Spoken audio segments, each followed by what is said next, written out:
गवताना गड जिंकायचा आहे. ताना महाराष्ट्र काबीज करायचा. ताना जीवन संपलं तरी चालेल. अव ठरलं ना राज. अव राज कोण नाही म्हणते राज. अव राज गड जिंकूया राज. जीवन संपलं तरी चालेल. शीर म्हणून जगणं आता मला मान्य नाही. बघा जीवन जगायचं तर वाघाचं जीवन जगू राज. कोण नाही म्हणते राज. स्वराज्याची निर्मिती करताना राजांनी कधीच विचार केला नाही जाती आणि पातीचा. मावळ्यांच्या तलवारीपुढे नखरा चालत नव्हता 7.7चा. लढायला जाताना मावळ्यांनी विचार केला दिवस आणि रात्रीचा. कारण अभिमान होता मावळ्यांना महाराष्ट्राच्या मातीचा. छत्रपती शिवाजी महाराजांसोबत 18 पगडीचे मावळे होते. 400 पोरे घेतले छत्रपती शिवाजी महाराजांना.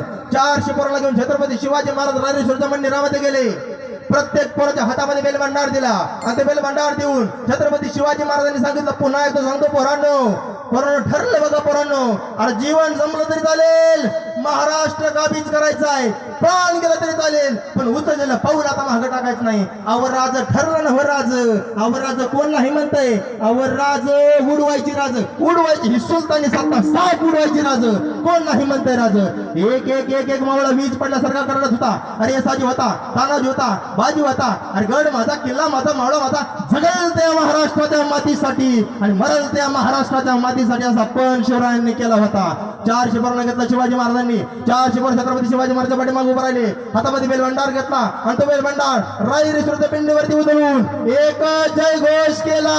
हरे हरे शिवाजी महाराज की धर्मवीर संभाजी महाराज की 355 वर्ष होऊन गेले पण छत्रपतींची तशी तशी आहे कीर्ती. 18 पगडीचा समाज माझ्या राजांची करतो आरती.